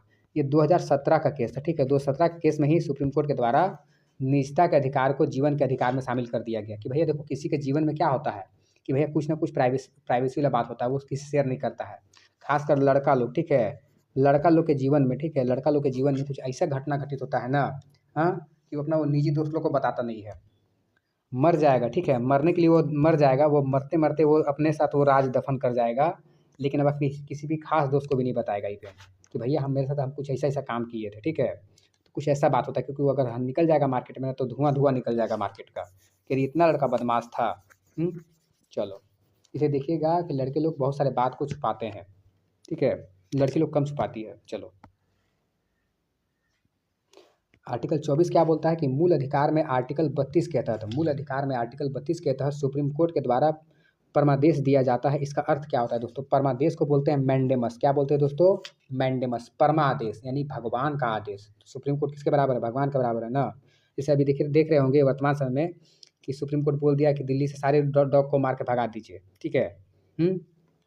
तो परमादेश का मतलब क्या होता है दोस्तों, हम आदेश देते हैं। तो सुप्रीम कोर्ट के द्वारा क्या दिया गया था, आदेश दिया गया था कि सारे स्ट्रीट डॉग, जितने भी जो गली मोहल्ले में जितने भी कुत्ते हैं उनको उठा करके, ठीक है, स्ट्रीट डॉग, ठीक है, स्ट्रीट मतलब क्या होता है, गली में रहने वाले कुत्ते को उठाकर कहाँ डाल दिया जाए, शेल्टर में, ठीक है। लेकिन सुप्रीम कोर्ट की बात पता नहीं है ना कि दिल्ली में शेल्टर का व्यवस्था है या नहीं है, ठीक है। कभी आप इंटरनेट पर खोल कर सर्च कीजिएगा कि जहाँ पर कुत्ते को रखा जाता है, ठीक है, शेल्टर में कितनी गंदी व्यवस्था है। यहाँ पर भारत में इंसान को सही ढंग से रहने के लिए जगह नहीं दिया जा रहा है, तो कुत्ते का तो बात छोड़ दीजिए। चलिए आगे बढ़ते हम लोग हैं।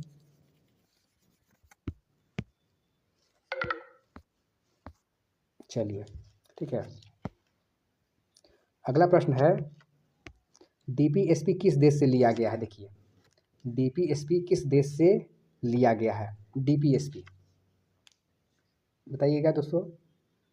तो डीपीएसपी लिया गया है आपका आयरलैंड से। कहाँ से लिया गया है, आयरलैंड से। और आयरलैंड ने कहाँ से कॉपी किया था, तो स्पेन से कॉपी किया था, ठीक है ना। तो हम लोग आयरलैंड से लिया, आयरलैंड कहाँ से कॉपी कर लिया था, स्पेन से कॉपी कर लिया था। डीपीएसपी क्या होता है दोस्तों, तो डायरेक्टिव डीपीएसपी, ठीक है, directive policy of state principal, ठीक है। यानी कि राज्य को वो काम करना चाहिए जिससे राज्य का भला हो, लोगों का कल्याण हो। लेकिन राज्य क्या करती है, कुछ नहीं करती है, अपना भलाई देखती है। चलिए, ये देखिएगा दोस्तों, कहा गया है 26 प्रश्न, ठीक, ये प्रश्न नंबर 26 है। भारत के संविधान के प्रावधानों के अनुसार, ठीक है, भारतीय संविधान के प्रावधानों के अनुसार निम्नलिखित में कौन सा एक मौलिक कर्तव्य नहीं है। ध्यान रखिए दोस्तों, मौलिक कर्तव्य नहीं है, यानी कि ऐसा कोई कर्तव्य है जो नागरिकों को दिया गया है लेकिन वो नागरिक कर्तव्य में शामिल नहीं है। ये नागरिकों को नहीं दिया गया। मौलिक कर्तव्य क्या होता है, जो नागरिकों को ऐसे कर्तव्य दिए जाते हैं। आपको पढ़िएगा, क्या पढ़िएगा, भाग 4A, ठीक है, भाग 4A में क्या दिया गया है, तो दोस्तों मौलिक कर्तव्य दिए गए हैं। कुल कितने, 11 कर्तव्य दिए गए हैं। तो देखिए कौन सा इसमें से कर्तव्य है जो नागरिकों को नहीं दिए गए हैं, वो नागरिकों के मौलिक कर्तव्य में शामिल नहीं है। जैसे राष्ट्रीय झंडे का सम्मान करना, नहीं भैया, आपको सम्मान करना पड़ेगा, ठीक है, आपको राष्ट्रीय झंडे का सम्मान करना पड़ेगा। तो ये किसमें आ गया, आपका मौलिक कर्तव्य में आ गया। राष्ट्र की प्रतीक्षा करना, ठीक है, राष्ट्र प्रतिष्ठा नहीं दोस्तों, राष्ट्र की रक्षा करना। यहाँ प्रश्न थोड़ा सा इधर हो गया दोस्तों, इसको क्या बोलेंगे, रक्षा करना। क्या बोलेंगे दोस्तों हम लोग, राष्ट्र की रक्षा करना, ठीक है, प्रतीक्षा करना नहीं। अच्छा, अपने बच्चों को शिक्षा देना, ठीक है ना, ये मौलिक कर्तव्य है, ध्यान रखिएगा, अपने बच्चों को भी शिक्षा देना ये मौलिक कर्तव्य है। लेकिन कुटीर एवं लघु उद्योगों का संरक्षण ये सरकार का काम है, लोगों का काम थोड़ी है भैया। अब कोई अगर दुनिया में या भारत में जो जितने भी छोटे बड़े जितने भी उद्योग चल रहे हैं, उसको प्रोटेक्शन देने का काम किसका है, लोगों का, नागरिकों का थोड़ी काम है, बल्कि नागरिक उसको चलाते हैं। तो ये प्रोटेक्शन देने का काम किनका है दोस्तों, तो ये काम है सरकार का। ये किनका काम है दोस्तों, ये काम है गवर्नमेंट का काम है कि लघु एवं कुटीर उद्योगों को संरक्षण दिया जाए। बात समझ में आया कि नहीं आया? सही उत्तर क्या हो गया दोस्तों, डी हो गया। कौन सा मौलिक कर्तव्य नहीं है? चलिए चलिए ठीक है, आगे बढ़ते हम लोग हैं। अच्छा, थोड़ा सा प्रश्न दूर हो गया दोस्तों, कोई दिक्कत नहीं है, प्रश्न को थोड़ा छोटा कर दे रहा, पढ़ा रहा होगा, ठीक है, माफ़ी चाहेंगे। देखिए, मूल कर्तव्यों का उल्लेख निम्नलिखित में से कहाँ किया गया है? ये सारा ध्यान रखिए दोस्तों, जितना भी आपसे प्रश्न करवा रहे हैं ना, ये सारा आपका जेएसएससी में पूछा हुआ प्रश्न है, ठीक है, जेएसएससी के दरोगा, एसआई, सीजीएल पूछा हुआ प्रश्न है। इन द फ्यूचर जैसे जैसे हम आगे हम लोग का ये ग्रुप बढ़ेगा, ये हम लोग का हम लोग का यूट्यूब चैनल बढ़ेगा, आपके लिए बेस्ट बेस्ट क्वेश्चन लाया जाएगा। इन द फ्यूचर के लिए भी ध्यान में रखकर लाया जाएगा। और जितने भी प्रीवियस पेपर हैं, मैं समय के साथ मैथ, रीजनिंग, इंग्लिश, हिंदी सारा पेपर लेके आऊँगा, आई प्रॉमिस, ठीक है। तो चैनल के साथ जरूर जुड़ रहिएगा, ठीक है, चैनल को जरूर सब्सक्राइब कीजिएगा दोस्तों, ताकि आप अपने फ्यूचर को सिक्योर कर सकें। चलिए ठीक है, तो मूल कर्तव्य कहाँ है दोस्तों, तो आपका देखिए भाग 4A में, ध्यान रखिएगा, यहाँ अनुसूची 4A दिया गया, गलती मत कीजिएगा दोस्तों, ठीक है, बच्चे गलती करते हैं, पढ़ते नहीं है ढंग से। देखिए यहाँ पर 3 जगह भाग लिखा हुआ, एक जगह 4 लिखा हुआ, तो ये तो कहीं होगा नहीं दोस्तों। अब क्या आ गया, भाग 4A, भाग 4 में ही 4A में क्या है, मौलिक कर्तव्य है, और भाग 4 में क्या है, तो डीपीएसपी है, ठीक है, भाग 4 में क्या है दोस्तों, डीपीएसपी है। चलिए आगे बढ़ते हैं।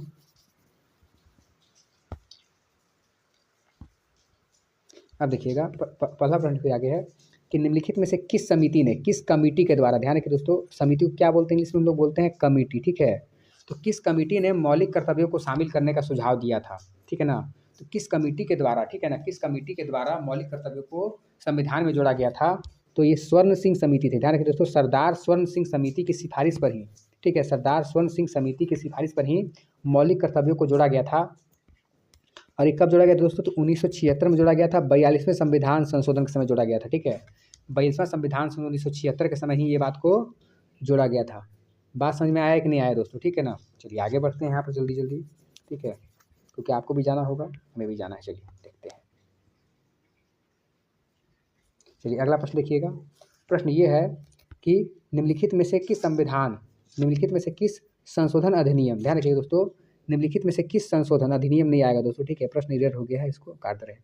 निम्नलिखित में से किस संशोधन को भारत के संविधान में मूल कर्तव्यों में शामिल किया जाता है, ध्यान रखिए दोस्तों, अर्थात मौलिक, यहाँ प्रश्न को थोड़ा हम स्पष्ट कर दे रहे हैं दोस्तों, प्रश्न थोड़ा लिखने में टाइपिंग इरेट हो गया है।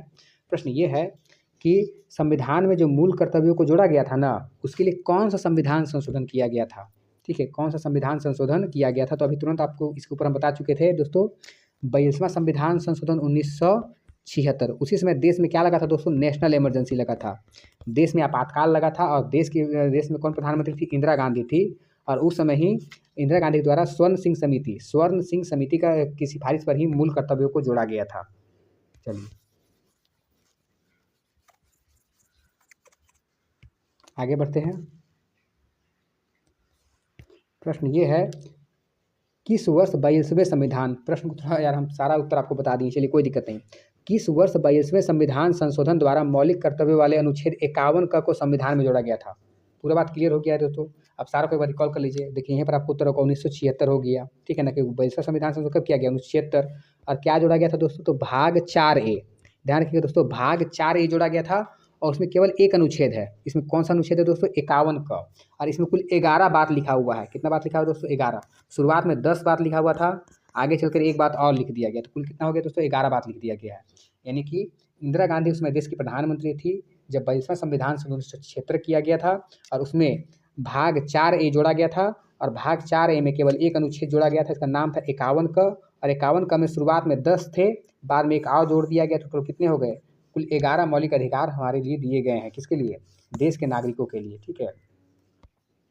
चलिए ठीक है,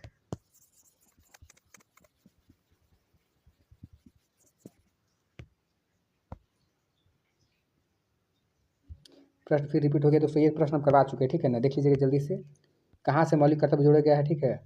सॉरी प्रश्न ये नहीं करवाएं। चलिए, मूल कर्तव्य किस देश से प्रभावित होकर संविधान जोड़ा गया है? तो जो मौलिक कर्तव्य जोड़ा गया है, तो ध्यान रखिएगा ये रसिया से। कहाँ जोड़ा गया दोस्तों? हम लोग रसिया से प्रभावित होकर अपने देश में क्या करते हैं, अपने संविधान में मूल कर्तव्यों को, जो मौलिक कर्तव्यों को जोड़ते हैं। मूल कर्तव्य या मौलिक कर्तव्य, ठीक है ना, इसको बोलते हैं फंडामेंटल ड्यूटीज। इसको क्या बोलते हैं दोस्तों? FD, फंडामेंटल ड्यूटी, ठीक है ना। तो फंडामेंटल ड्यूटीज को रसिया देश से प्रभावित होकर संविधान में जोड़ा गया था, ठीक है ना, संविधान में देश में जोड़ा गया था। चलिए, अच्छा अगला प्रश्न देखिएगा, क्या प्रश्न पूछा हुआ है कि संविधान का कौन सा भाग कानूनी तौर पर, ध्यान रखिए दोस्तों, संविधान का कौन सा भाग भाग इंग्लिश क्या बोलते हैं दोस्तों? पार्ट, क्या बोलते हैं? पार्ट बोलते हैं। संविधान का कौन सा भाग है जो कानूनी तौर पर अदालत से लागू कराने योग्य नहीं है? कानून से लागू कराने योग्य नहीं है, कौन सा भाग? तो चलिए देखते हैं, ठीक है ना। इसको देखिएगा, जो मतलब अगर आप चाहिएगा कोर्ट में लागू करवाने ना, तो कोर्ट क्या बोलेगी, भैया इसको हम लागू नहीं करवा सकते हैं, ठीक है, कानूनी तौर पर, ठीक है ना। ये मोरली तौर पर सरकार कोर्ट बोल सकती है कि भैया लागू करवा दो, आदेश नहीं दे सकती है। ध्यान रखिएगा, यहाँ पर पहला हो गया मौलिक कर्तव्य, मौलिक अधिकार, DPSP और मौलिक कर्तव्य, और इनमें से कोई नहीं। चलिए, इनमें से कोई नहीं तो उत्तर हटा दे रहे हैं। देखिए, मौलिक अधिकार को कानूनी तौर पर लागू करवाया जा सकता है। क्यों? क्योंकि अगर आपके मौलिक अधिकारों का उल्लंघन होता है ना, तो आप हाई कोर्ट या सुप्रीम कोर्ट जाकर, आपका मौलिक अधिकार का उल्लंघन हुआ है तो बोल सकते हैं कि मेरे मौलिक अधिकारों का उल्लंघन हो रहा है, और आप सरकार को आदेश दीजिए कि भैया मेरी मौलिक अधिकारों की रक्षा की जाए। तो यहाँ पर आप कानून से जाकर उसको लागू करवा सकते हैं कोर्ट से। लेकिन अब कौन बच गया? मौलिक कर्तव्य और DPSP प्लस मौलिक कर्तव्य दिया गया। ध्यान रखिए दोस्तों, अगर ये ऑप्शन नहीं देता तो ये ऑप्शन सही होता। ध्यान रखिएगा, अब दो बात यहाँ क्लियर कर रहे हैं। देखिए, एक हो गया आपका DPSP, एक क्या हो गया दोस्तों? DPSP। जब हम लोग डेप्थ में पढ़ेंगे तो हम अच्छे से आप डिटेल करेंगे। और एक हो गया फंडामेंटल ड्यूटीज़, फंडामेंटल ड्यूटीज़। ये जो DPSP है दोस्तों ना, ये राज्य के लिए, किसके लिए दोस्तों? राज्य के लिए है। और फंडामेंटल ड्यूटीज किसके लिए है दोस्तों? तो ये नागरिकों के लिए है। किसके लिए है? नागरिकों के लिए है। अर्थात DPSP में ये लिखा गया है कि राज्य वैसे वैसे काम करेगी जिससे देश का भला होगा, जिससे देश का या सरकार का भला होगा। बात समझ में आया कि नहीं आया? ठीक है। दूसरी बात, अब फंडामेंटल ड्यूटीज में क्या कहा गया है कि नागरिकों को वैसे वैसे कार्य करने चाहिए जिससे देश का या समाज का भला हो। तो बताइए, राज्य को यहाँ पर ये आदेश दिया जा रहा है, राज्य को ये मतलब राज्य से ये उम्मीद की जा रही है कि राज्य DPSP के थ्रू कोई अच्छा काम करे, तो इसमें कोर्ट आदेश नहीं दे सकती है, ठीक है। लेकिन उसी प्रकार जो मेरा फंडामेंटल ड्यूटीज है ना, जो नागरिकों को दिए गए हैं कि भैया आपको रोड साफ करना है, आपको कहीं गंदा नहीं करना है, ये फंडामेंटल ड्यूटीज, ये मौलिक कर्तव्य है। तो यहाँ पर भी कोर्ट आपको आदेश नहीं दे सकती है। हाँ, आपसे बोल सकती है, उम्मीद लगा सकती है कि नहीं भैया तुमको गंदा नहीं करना है, ठीक है ना। तो ये दोनों ऐसे अधिकार है ना जो आप कोर्ट से जाकर लागू नहीं करवा सकते हैं, ठीक है ना। इसको इसलिए बोलते हैं अवादी योग। इसके लिए एक शब्द आता है दोस्तों, ठीक है, अवादी योग। अवादी योग का मतलब क्या होता है? इस पर आप केस नहीं कर सकते हैं। एक वर्ड आता है दोस्तों, अवाद्य योग, देख रहे हैं ना, अवादी योग। देखिए, अ को अगर हटा दीजिएगा ना तो क्या बन जाएगा? वाद योग। वाद योग का मतलब ये होता है कि जिस पर आप केस कर सकते हैं सुप्रीम कोर्ट में या हाई कोर्ट में या कहीं पर भी। और अवाद योग लग गया, अवाद मतलब जिस पर किसी प्रकार का कोई भी बात विचार हम नहीं करेंगे बाबू, ये क्योंकि इस पर केस हो ही नहीं सकता है। सही तो क्या निकल गया? दोनों हो जाएगा, DPSP और मौलिक कर्तव्य, ठीक है ना। दोनों ध्यान रखना है आपको, ठीक है ना, क्योंकि कहीं कहीं खाली टीचर एक बताते हैं, एक छोड़ देते हैं, तो हम दोनों बताते हैं कि ऑप्शन जो देगा आप दोनों रखिएगा। चलिए, आर्टिकल अब देख लेते हैं। आर्टिकल 39A, अनुच्छेद 39A किससे संबंधित है दोस्तों? ठीक है, टोटल 4 ऑप्शन है, 1 2 3 4, ठीक है ना। आर्टिकल 39A किससे संबंधित है? ठीक है, चलिए तो ध्यान रखिए दोस्तों, आर्टिकल 39A का संबंध है गरीबों को समान न्याय और मुफ्त कानूनी सलाह देना। आपको बताए थे ना कि शुरुआत में गरीबों के लिए वाले केस लड़ने के लिए भैया लोग को पैसा नहीं होता था, तो कैसे हो, तो सरकार आगे चलकर संशोधन करती है, 42वां संविधान संशोधन, और सरकार, ठीक, उसमें इंदिरा गांधी की सरकार थी। ये 42वां संविधान संशोधन के माध्यम से जोड़ा गया है। 42वां संविधान संशोधन 1976 के माध्यम से ये जोड़ा गया है DPSP में, ठीक है। और उसमें ये लिखा गया है कि गरीबों को मुफ्त कानूनी सलाह मिलनी चाहिए, ठीक है, मुफ्त एवं कानूनी सलाह मिलनी चाहिए। और इसी के अधिकार पर, ध्यान रखिए दोस्तों, इसी के आदेश पर राज्य के द्वारा गरीबों को सरकारी वकील मुहैया करवाए जाते हैं। राज्य के द्वारा गरीबों को सरकारी वकील दिए जाते हैं। तो सही उत्तर क्या हो गया आपका? बी। सही उत्तर क्या हो गया दोस्तों? बी हो गया, ठीक है। चलिए आगे बढ़ते हैं हम लोग हैं। चलिए ठीक है, अब देखिएगा,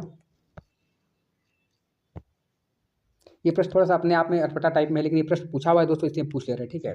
देखिएगा, नीतियाँ, जब सरकार किसी प्रकार की नीति बनाती है, पॉलिसी बनाती है कि भाई हमको अपने राज्य के लिए ये काम करना है, तो नीति बनाते समय राज्य को किन आदर्शों, किन बातों का ध्यान रखना पड़ता है, किस तरह सरकार किस तरह की बातों का ध्यान रखती है। तो यहाँ पूछा हुआ है कि मौलिक अधिकार का ध्यान रखती है, राज्य के नीति निर्देशक तत्व का ध्यान रखती है, गांधीवादी सिद्धांत का ध्यान रखती है, या समाजवाद सिद्धांत का ध्यान रखती है। तो ध्यान रखिए दोस्तों, तो राज्य को क्या क्या करना है, किन आदर्शों पर चलना है ताकि राज्य एक सही राज्य बन सके, तो इसके लिए उसका लिखा हुआ है डीपीएसपी में। कहाँ लिखा हुआ है सारा बात दोस्तों? तो ये बात लिख दिया गया है डीपीएसपी में, सारा बात लिखा हुआ है। बात समझ आ रहे हैं ना कि राज्य को क्या करना है, ठीक है, राज्य को क्या करना है और नीतियाँ बनाते समय किसको ध्यान रखना है। तो नीतियाँ बनाते समय राजनीति के निर्देशक सिद्धांत को ध्यान रखना है, यानी कि डीपीएसपी को ध्यान में रखते हुए अपने बातों को, अपने आदर्शों को आगे चलाना है, यह राज्य के लिए नीति बनाना है, ठीक है ना। इसका ऑप्शन बी होगा, ठीक है, इसका ऑप्शन क्या होगा दोस्तों? बी होगा, ठीक है। ध्यान रखिएगा, इसका ऑप्शन को सुधार लीजिएगा, ठीक है। इसका ऑप्शन क्या होगा दोस्तों? बी होगा, ठीक है। चलिए, क्योंकि इसका जो आंसर नीचे लिखा हुआ है शायद इसका आंसर गलत लिख दिया गया है, ठीक है दोस्तों, टाइपिंग एरर है, ठीक है, इसलिए हम यहाँ क्लियर कर रहे हैं, इसका आंसर बी है। लीजिए, हम इसको मार्क करके हम बी लिख दे रहे हैं, ठीक है ना, आंसर इसका बी होगा, ठीक है। बस खत्म होने वाला है दोस्तों, आप होल्ड कीजिए, ज़्यादा नहीं है, बस आपका बस खाली 2-3 क्वेश्चन बचा हुआ आपके लिए। चलिए देख लेते हैं जल्दी। प्रश्न ये है, निम्नलिखित में से किस अनुच्छेद में पुरुष और महिलाओं के लिए समान कार्य के लिए समान वेतन शामिल किया गया है? ध्यान रखिएगा, पहले महिला और पुरुष को एक साथ जब काम करते तो उनको अलग अलग वेतन दिया जाता था। तो सरकार इस बात को ध्यान में रखती है कि जहाँ पर महिला पुरुष काम कर रहे हैं साथ साथ ना, तो वहाँ पर समान वेतन दिया जाए। जैसे मान लीजिए कोई महिला 9 घंटा काम कर रही है और कोई पुरुष भी 9 घंटा काम कर रहा है, तो चला भैया एक पुरुष काम कर रहा है 9 घंटा, उसको मिल रहा है 600 रुपया, और वहीं पर कोई महिला काम कर रही है उसको मिल रहा है 500 रुपया। तो उल्लंघन हो रहा है कि नहीं हो रहा है भैया? क्योंकि दोनों 9 घंटा काम किया है। तो बोला गया है, किस अनुच्छेद में ये बात बोला गया है? ये डीपीएसपी में बोला गया है। कहाँ दोस्तों बोला गया है? डीपीएसपी में ये बात बोला गया है कि दोनों के लिए अगर लोग समान कार्य कर रहे हैं तो उनको समान वेतन मिलना चाहिए, ठीक है ना। तो किस बात बोला गया है? ध्यान रखिएगा दोस्तों, ये आपका 39 में कहाँ बोला गया है? ये आपका आर्टिकल नंबर 39 में बोला गया है, ठीक है ना, कि महिला और पुरुषों के लिए समान कार्य के बदले समान वेतन होना चाहिए, ठीक है ना। सही तो क्या हो गया दोस्तों आपका? डी।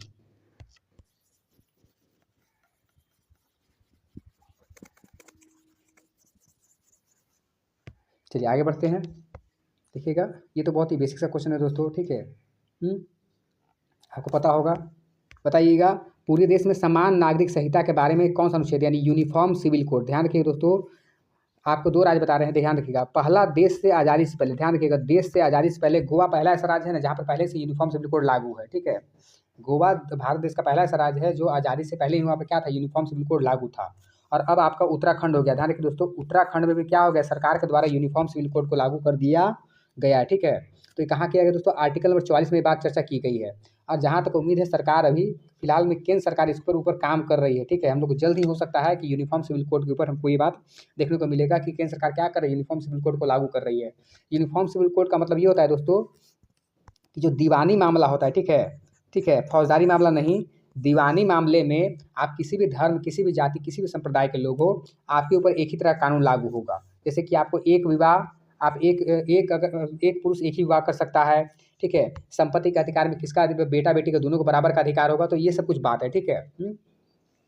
जब ये लागू होगा, जिस दिन यूनिफॉर्म सिविल कोड लागू होगा दोस्तों, उस दिन ध्यान रखिएगा, उस दिन आपका बहुत सारा ऐसा जो एक्ट है ना, जो हिंदू मुस्लिम में अलग अलग है, क्रिश्चियन में अलग है, उसको सबको हटा दिया जाएगा। जैसे कुछ एक्ट का नाम बता रहे हैं आपको, जैसे कुछ एक्ट है, जैसे कि आपको पढ़ते होंगे हिंदूज मैरिज एक्ट 1956 का एक्ट है, ठीक है। ये स्पेशल मैरिज एक्ट, ठीक है। तो जो स्पेशल मैरिज एक्ट है दोस्तों ना, इसके माध्यम से क्या होता है कि अगर आप 2 अलग अलग धर्म के लोग हैं तो आप इस एक्ट के तहत शादी ब्याह कर सकते हैं। जैसे एक कोई मान लीजिए एक पुरुष अगर हिंदू है या पुरुष मुस्लिम है या कोई भी किसी भी धर्म का है और कोई महिला दूसरे धर्म की है, तो ये लोग स्पेशल मैरिज एक्ट के तहत ही ये लोग एक दूसरे से शादी कर सकते हैं। लेकिन जब देश में यूनिफॉर्म सिविल कोड लागू हो जाएगा, फिर ऐसा कोई कानून नहीं रहेगा, डायरेक्टली एक ही कानून रहेगा, इस पर यूनिफॉर्म सिविल कोड, और उसी में सारा ये बात आपके लिए इंक्लूड रहेगा, ठीक है। जब सब ऐसा कुछ बदलाव होगा दोस्तों, तो मैं इस पर आपको इन डेप्थ चर्चा करूँगा, ठीक है। चलिए आगे देखते हैं। अगला प्रश्न देखिएगा दोस्तों, क्या लिखा हुआ है? 42वें संविधान संशोधन के माध्यम से संविधान में कौन सा नया डीपीएसपी जोड़ा गया था? ध्यान रखिएगा, थोड़ा सा प्रश्न अपने आप में टिपिकल हो गया है क्योंकि इतना 4 ऑप्शन दिया हुआ है, कैसे बता पाएँ, ठीक है ना। कौन सा नया डीपीएसपी जोड़ा गया था? तो लेकिन तुरंत अभी याद होगा आपको, अभी तुरंत थोड़ा देर पहले करवाए हैं, क्वेश्चन खाली रिपीट हुआ है। क्वेश्चन क्या हुआ दोस्तों, रिपीट हुआ है, देखिए तो पढ़िएगा। अभी तुरंत बताए थे ना कि समान न्याय को बढ़ावा देने और गरीबों को मुफ्त कानूनी सलाह देने, आपको बताए थे 39A। अभी आपको तुरंत आपको बताए थे आर्टिकल नंबर 39A को जोड़ा गया है 22वें संविधान से 1976 के माध्यम से इंदिरा गांधी के द्वारा जोड़ा गया है, ताकि गरीब लोगों को मुफ्त कानूनी सलाह मिल सके। तो आपका सही उत्तर क्या हो गया दोस्तों, ए हो गया। ठीक है, जुड़े रहिए, मजा आएगा। ठीक है, हम लोग सब साथ मिलकर पढ़ेंगे। चलिए देखिएगा। ठीक है, नीचे आपका आंसर दिया हुआ है, कोई दिक्कत नहीं है, इसको बाद में आप आंसर देख लेते हैं। ठीक है, शुरुआत में मूल कर्तव्य में कितने कर्तव्य दिए गए थे, मौलिक कर्तव्य कुल कितने कर्तव्य थे दोस्तों, तो 10 थे। कितने थे दोस्तों, 10 थे। बाद में एक जाके जुड़ता है तो कुल कितना हो जाता है, 11 हो जाता है। यानी कि जब संविधान में संशोधन करके मौलिक कर्तव्यों को जोड़ा गया था तो शुरुआत में 10 ही जोड़ा गया था। ठीक है, बाद में एक और एक्स्ट्रा जोड़ा गया था, 2002 में जोड़ा गया था, कुल मिला के 11 हो गया। कोई बड़ी बात नहीं है, इसको देख लीजिएगा। अब आते हैं हम लोग यहाँ पर दोस्तों। ठीक है, चलिए ठीक है, आपको नीचे आंसर दिया हुआ देख सकते हैं, कोई दिक्कत नहीं है, इसको ऊपर करते रहे प्रश्न ताकि दिख जाए। ठीक है, देखिए भारत के संविधान में मूल कर्तव्यों के अंतर्गत पर्यावरण की रक्षा करने का दायित्व, यानी कि डीपीएस में ध्यान रखिएगा।